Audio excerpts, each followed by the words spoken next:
அப்பா, child is the father of the man. இது பழமொழி. பலருக்கும் பழகிய மொழி, பொருந்தும் மொழி, புரிந்த மொழி, தெரிந்த மொழி. என்னுள் எங்கோ ஒளிந்து கொண்டிருக்கிறார் அவர்.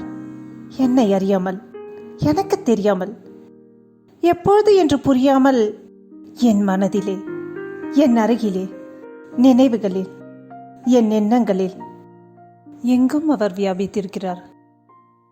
அவருடைய சில பண்புகள், சில பழக்கங்கள், சில வார்த்தைகள், பேச்சு, பார்வை, இவை அனைத்தும் என்னுள் எப்படி ஒட்டிக்கொண்டது, புகுந்து கொண்டது? வியக்கிறேன், விழிக்கிறேன், வினைகிறேன். அப்பா என்ற அந்த சொல், அது ஒரு மந்திர சொல், மரியாதை சொல். அது ஆக்கிரமிக்கும் சொல் மட்டுமல்ல, அரவணைக்கும் சொல்லும் கூட. அப்பா கண்டிப்பானவர், கோபப்படுபவர். இதுதான் நாம் அவருக்கு கொடுத்திருக்கோம் வடிவகம், உருவகம்.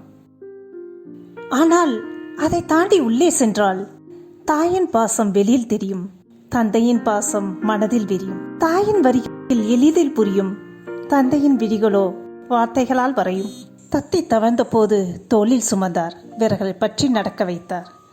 பட்டாம்பூச்சி பறக்க துவங்கியது, வெளி உலகை பார்க்க தவித்தது. பக்கத்துணையாய் நின்றார். மனநாளும் வந்தது, மடியில் அமர்ந்தேன்.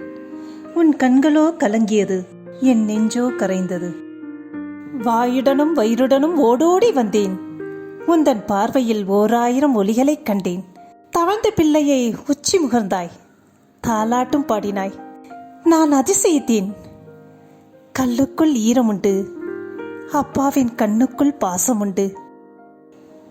வாழ்க்கை சக்கரம் ஓடியது, உன் நாடியும் ஓய்ந்தது.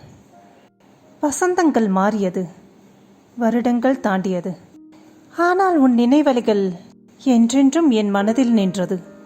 அப்பா எல்லோர் உடலிலும் மனதிலும் எங்கோ ஒட்டிக்கொண்டிருக்கிறார், ஒளிந்து கொண்டிருக்கிறார். இன்று மட்டுமில்ல, என்றுடன் நம்முடன் தான் இருக்கிறார். நம் எண்ணங்களில், பார்வையில், சுவாசத்தில். என்றென்றும் என்றென்றும் அப்பா.